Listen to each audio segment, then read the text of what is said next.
Hanggang saan ang kaya mong suungin?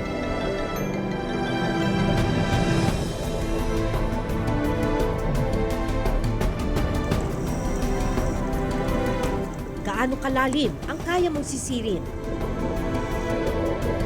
Ang mga batang ito nagmimina hindi sa ibabaw ng lupa, kundi sa ilalim ng dagat.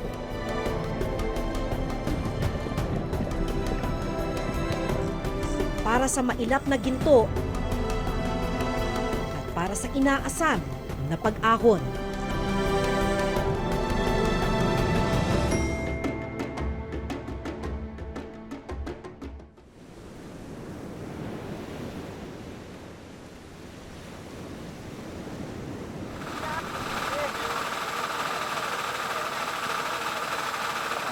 Pababa tayo, pupuntahan natin yung mga kubo yung sa tabing dagat. Kasi dun sa kubo, yung din yung mga compressor na ginagamit ng mga sumisisit para sa bundok.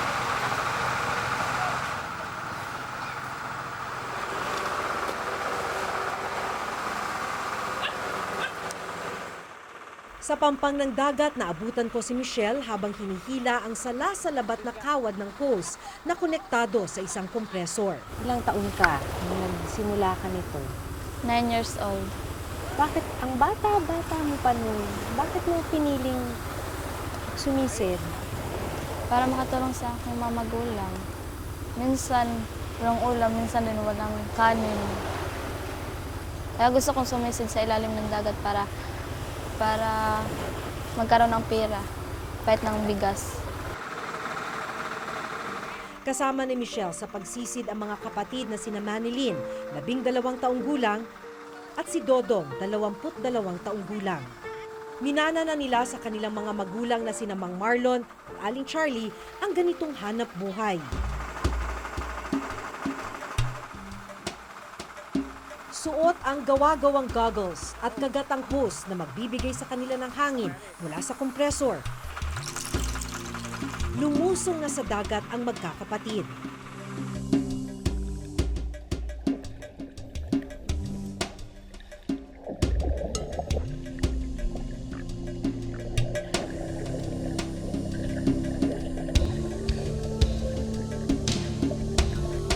Pagdating sa ilalim, naglagay muna sina Michelle ng bato sa bewang na magsisilbi nilang pabigat para hindi sila lumutang.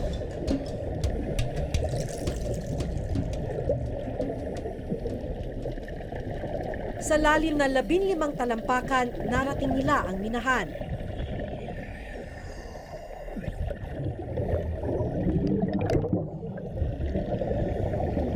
Ilang sandali pa, nagsimula ng magpala ng buhangin sa ilalim ng dagat sina Michelle. Nagbabaka sakaling may makuha silang ginto.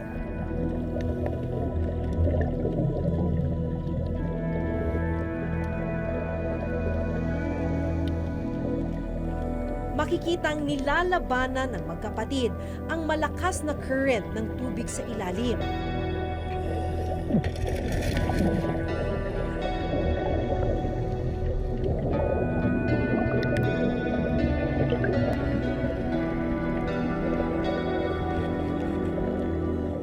Kailangan din nilang takpan ang kanilang ilong para hindi mapasukan ng makapal na buhangin.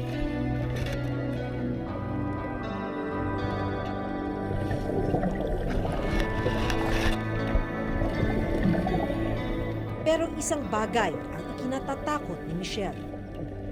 Natatakot ka ba na bigla kang mawalan ng hangin? Ano iniisip mo? Baka maputo lang hose o baka ma-off yung makina, maubusan ng hangin or maubusan ba ng gasolina. Anong gagawin mo sakaling mangyari yun? Tinuturoan lang ako na malakas lumangoy para kung musbong yung buhangin, pwede akong makaahon.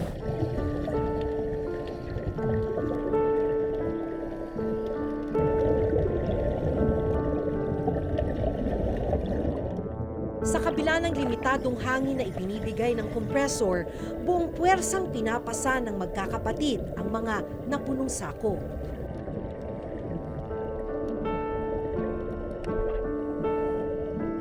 Gaano kahirap yun pagka kumukuha ka ng buhangin? Ang hirap. Kasi pag kumuha pa ako ng buhangin, papasanin ko pa. Ano yung nararanasan mo sa ilalim ng tubig? Nakabahan lang. Baka musbong yung buhangin. Ano ibig sabihin nun? Matambakan kami. So yun yung kinakatakot mo, na habang naglalakad ka doon, bigla kang mabagsakan ng buhangin. Minsan bato. Yung iba natambakan ng bato. Pasa ng isang sako ng buhangin, dadalhin ito ni Michelle sa Pampang kung saan naroon ang tinatawag nilang banlasan o salaan ng ginto.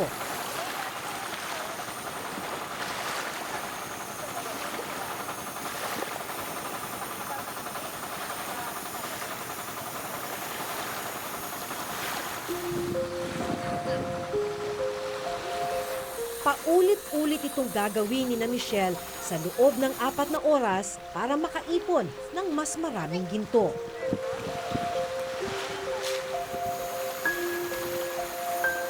Grade 8 ngayon si Michelle, grade 7 naman si Manilyn. Pero may mga pagkakataon daw na kailangan nilang lumiban sa klase para magmina. Imbes na first pa ako, masikan na lang kasi umabsent. So sana first honor ka pa.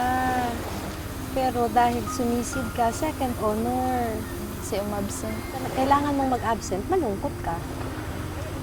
Kung may gusto kang mangyari para sa pamilya mo, ano yun? Makaahon sa kahirapan para hindi na ako maka-absent sa school.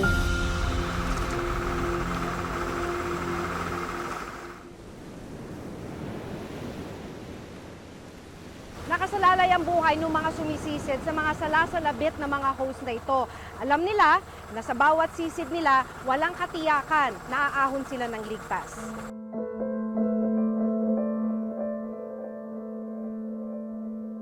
Sa mas malalim na bahagi ng dagat na umaabot sa 30 talampakan ang lalim. Nagtutulungan naman ang mag-amang sina Mang Marlon at Dodong sa pagpapala at pagsasako ng buhangin.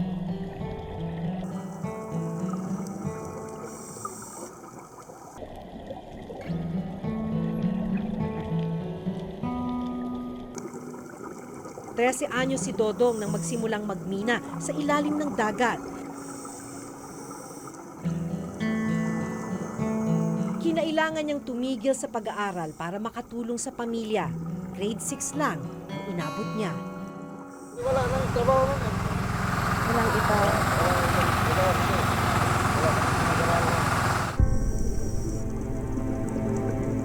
Bakit po mahirap sa ilalim ng dagat?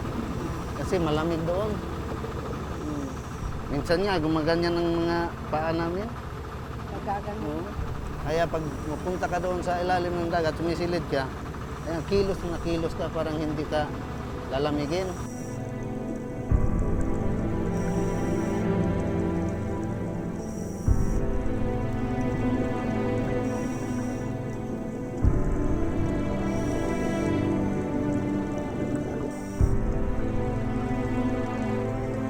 Pinatibay na sina Dodong ng bigat ng trabaho.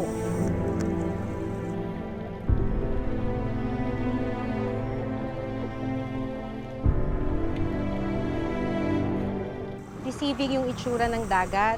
Kung titignan mo, napakakalmado. Pero sa ilalim niyan ay may mga malapit sa disgrasya dahil sa pagsisisid sa paghahanap ng ginto.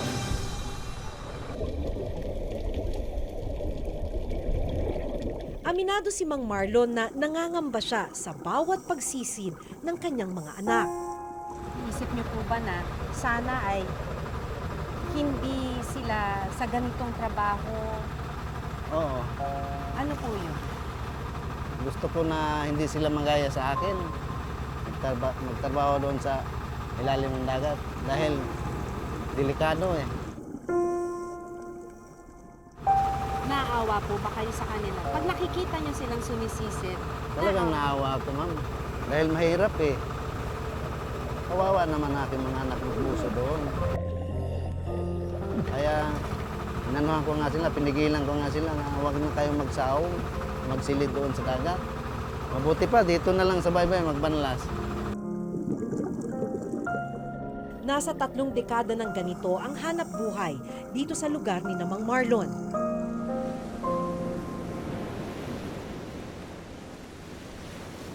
Sa parehong baybayin, naghahanda na ring sumisid ang 12 taong gulang na si Marvin, kasama naman ang kanyang amang si Mang Val Rosales.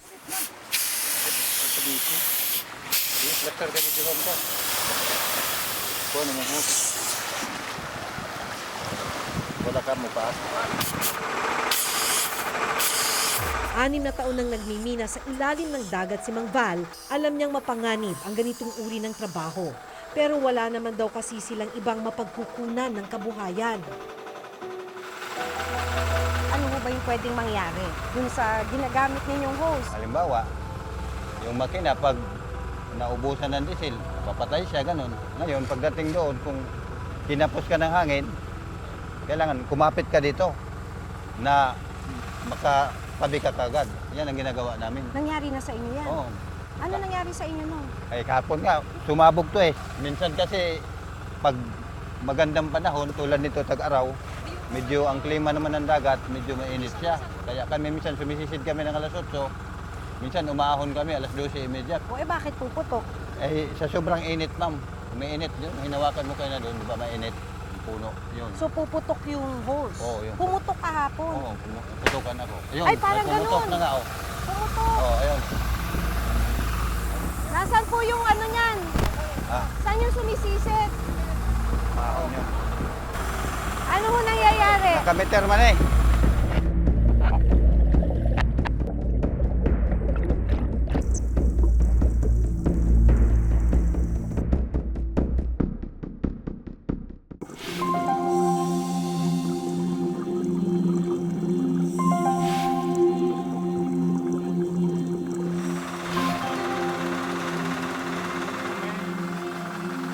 Habang kausap ko si Mang Val na naghahanda sa paglusong sa dagat, nangyari ang isa sa pinakakinatatakutan ng mga nagmimina sa ilalim. Sa sobrang init, ma'am.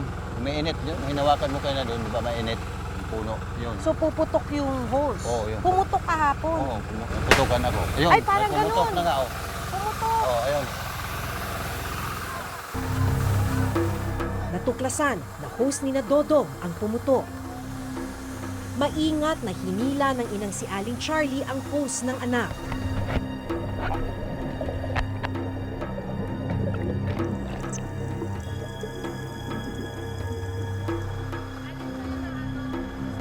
Ano naramdaman mo nung biglang pumutok dito? Ayan, oh, ayan. Hindi ka nataranta? Hindi ka natakot? Bakit hindi? Kuha Ay, na naku, po, may daan isa pa na po. naman!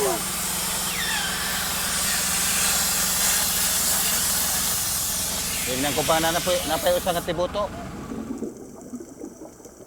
Sino naman po yan? Kapatid niya yun. Kapatid mo? Gaano kalalim yung kapatid mo? Nasaan siya? 5 di pa rin ang lalim? Nasa loob ba ng tunnel? Oo. Lagi ba nangyayari to? Minsan lang. Pero nakakatakot. Biglang mawalan ng hangin. Minsan may accident, minsan wala. Gagawin mo pa rin to, lulusong ka pa rin kahit na may ganitong mga aksidente. Gawin kasi wala nang trabaho nun eh. Pagkaahon sa tubig, agad inayos ni Dodong ang nabutas na hose. Yung mga pumutok na hose, mano-mano rin lang na nire-repair. Tapos pagka-repair nila ng ganitong paraan, yung mga sumisisit, babalik uli sa dagat. Di ba, pwedeng pumutok uli yan kung ganyan lang yung repair. Oo. Ulit-ulit na naman.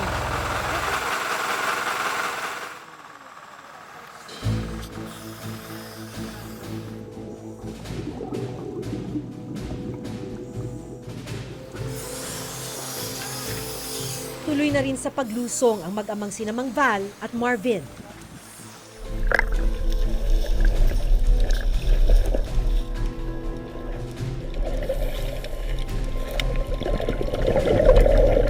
Iniisip ko lang po na ano mang mangyari, bahala yung Panginoon dahil marangal naman po itong trabaho na pinapasukan ko upang mabuhay po yung aking pamilya. Kahit maliit na po yung aking kinikita. Wala kung ibang choice dito na hanap buhay na iba ganun. Kundi puro ganito.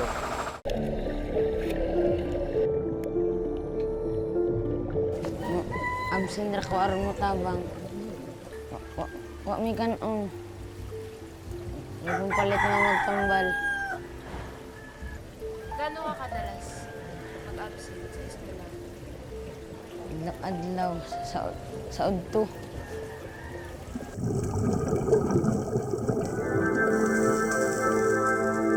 Palalim ng palalim ang hukay. Mas malalim, mas malaki raw ang tsansa na makahanap ng ginto.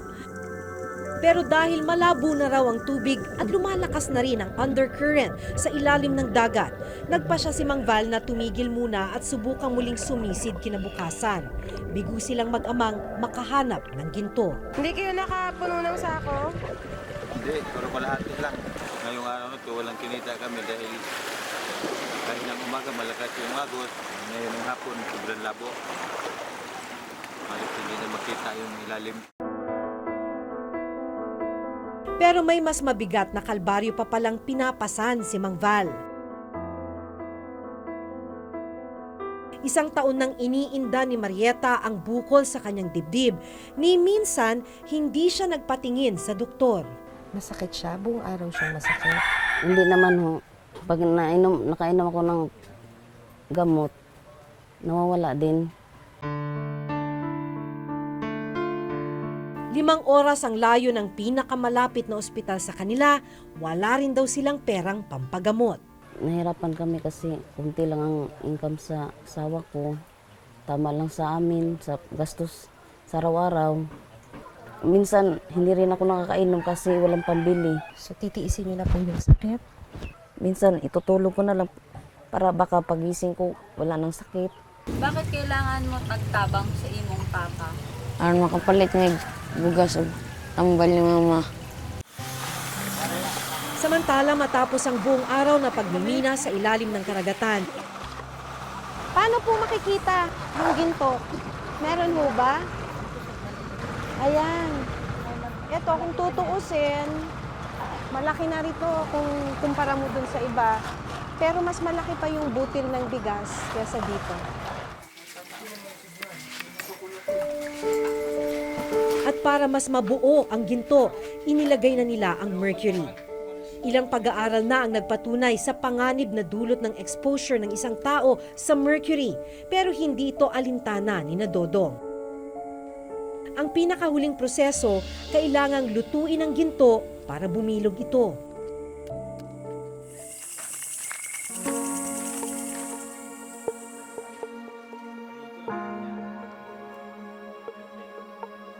Sa mahigit 1,000 pisong bayad sa kanila, 1 to 10. Kada isa. 2 for 10. lumalabas na tig 200 piso lamang ang mga kapatid at mga magulang ni na Michelle. Si Michelle at Manilyn iipunin ang kinita para gamitin nilang pangbaon. Ngayong gabi, kahit papano, may ulam at makakain ang kanilang pamilya. Isang araw na naman ang naitawid ng kanilang pamilya. Mag-iipon na sila ng panibagong lakas para muling makipagsapalaran kinabukasan sa karagatan.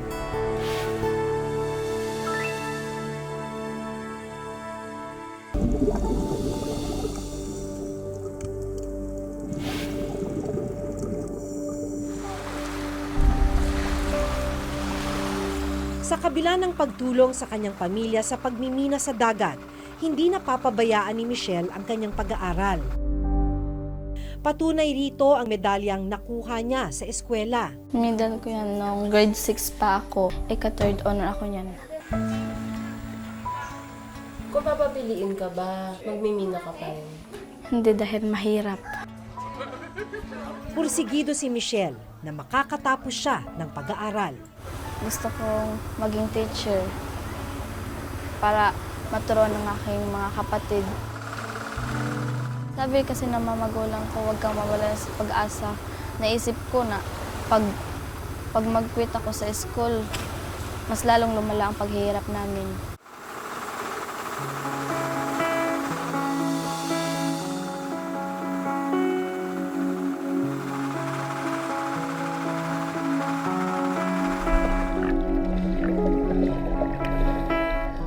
Ang kabataan daw ang pag-asa ng bayan. Pero sa kalagayan ni na Michelle, Manilyn at Marvin, saan nga ba tayo patungo? Sa ngayon, isa lang ang siguradong pinanghahawakan ng mga batang minero. Na ang bawat mabigat na sakong kanilang pasan at bawat mahirap na yapak sa karagatan ay patungo sa daang mag-aahon sa kanila mula sa kahirapan.